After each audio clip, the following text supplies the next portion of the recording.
இந்த வீடியோவில் நம்ம என்ன பார்க்க போகிறோம்னு பார்த்தீங்கன்னா ஸ்கின் ஒயிட்னிங் பேக்கோட ரிவ்யூ தான் பார்க்க போகிறோம்.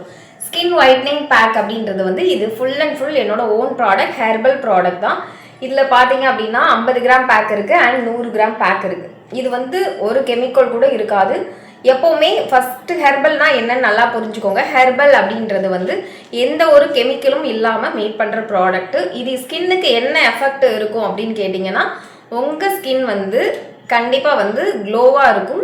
அண்ட் வந்து நிறைய ஸ்கின்ல வந்து எனக்குமே பார்த்தீங்க அப்படின்னா ஸ்கின் வந்து சாஃப்டாக இருக்காது. இப்போது 3 இயர்ஸாக நான் full and full herbal product தான் யூஸ் பண்ணுறேன். அதனால ஸ்கின்ல வந்து எனக்கு நிறைய பிம்பிள்ஸ், ரேஷஸ் எல்லாமே இருந்தது. பட் ஃபுல் அண்ட் ஃபுல் வந்து நான் ஹெர்பல் யூஸ் பண்ண ஸ்டார்ட் பண்ணதுலேருந்து எனக்கு வந்து ஸ்கின் க்ளோவாக இருக்குது.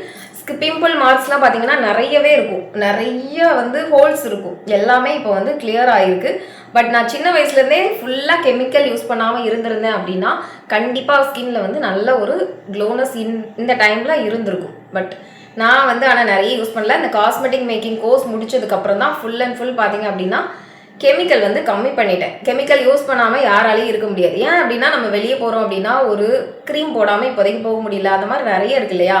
அப்படி இருக்கும்போது எல்லாமே கெமிக்கலாக யூஸ் பண்ணாமல் 1-2 ப்ராடக்ட், ஒரு வெளியே போயிட்டு வந்தோன்னா ஒரு பேக் போடுறதுனால உங்களுக்கு வந்து ஸ்கின் வந்து சாஃப்ட் ஆகும். அதில் இருக்க எதுவும் அதுக்கு அடுத்தது அலர்ஜிஸ் வராமல் இருக்கும். அந்த மாதிரி வந்து நான் யூஸ் பண்ண இப்போ பழகிட்டேன். அதனால பார்த்தீங்க அப்படின்னா கொஞ்சம் வந்து குறைஞ்சிருக்கு. பவுடர்ஸ் கூட நான் போட மாட்டேன், எதுவுமே போட மாட்டேன், க்ரீம் எதுவும் போட மாட்டேன். ஜஸ்ட் லிப்ஸ்டிக் மட்டும் தான் போடுவேன். எப்போ நான் வந்து பியூட்டிஷியன் கோர்ஸும் படிச்சிருக்கேன், காஸ்மெட்டிக் மேக்கிங் கோர்ஸும் படிச்சிருக்கேன். பியூட்டிஷியன் கோர்ஸ் படித்ததுலேருந்து நான் எதுவுமே போடுறதில்ல. ஏன்னா அதுக்கப்புறம் நமக்கே தெரிய ஆரம்பிச்சிடும் அதில் என்ன இருக்குது அப்படின்றது. உங்களுக்கும் ஃப்யூச்சரில் வந்து தானாகவே புரிய ஆரம்பிக்கும். முடிஞ்ச அளவுக்கு வந்து ஹெர்பல் ப்ராடக்ட் யூஸ் பண்ணுங்கள். ஸ்கின்னை வந்து க்ளோவாக வச்சுக்கோங்க.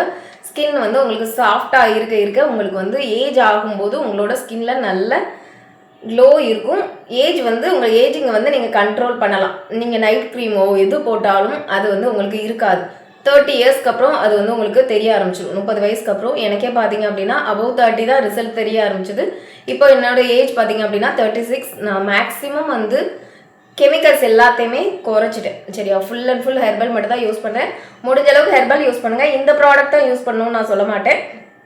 முடிஞ்ச அளவுக்கு உங்களுக்கு ஹெர்பல் ப்ராடக்ட் எது நல்லா பார்த்து யூஸ் பண்ணுங்கள். இந்த ப்ராடக்ட்டில் பார்த்தீங்க அப்படின்னா வெட்டி வேர், விளாநெச்சி வேர், ஆவாரம்பூ, அப்புறம் பார்த்தீங்க அப்படின்னா நிறைய இன்க்ரீடியன்ஸ், பாசிப்பயிறு மாவு கம்மியாக சேர்த்துருப்போம். பட் நிறைய வேர் ஐட்டம் தான் நிறைய சேர்த்துருக்கேன். பூலாங்கிழங்கு, அப்புறம் வந்து விளாநெச்சி வேர்லாம் நிறைய பேர் சேர்க்க மாட்டாங்க. ஏன் அப்படின்னா அது வந்து ப்ராடக்ட் வந்து உங்களுக்கு ரேட் காஸ்ட்லியாக வரும். சரியா? இதில் வந்து ஃபுல் அண்ட் ஃபுல் வந்து ஹெர்பல் மட்டும்தான் இருக்குது. விருப்பம் இருக்கவங்க யூஸ் பண்ணிக்கோங்க. நல்லாயிருக்கும், நல்ல ஒரு ரிசல்ட் இருக்கும். என்ன கெமிக்கல் யூஸ் பண்ணாலும் இதை ஒரு பேக்காக வந்து டெய்லி 1 டைம் போட்டிங்க அப்படின்னா ஸ்கின் அலர்ஜி எல்லாமே உங்களுக்கு வந்து கண்ட்ரோல் ஆகும். ஸ்கின் நல்ல ஒயிட்டனிங் வந்து கண்டிப்பாக கிடைக்கும். யூஸ் பண்ணி பாருங்கள். நல்லா இருந்துச்சுன்னா ஃபீட்பேக் வந்து ஷேர் பண்ணுங்கள். தேங்க்யூ.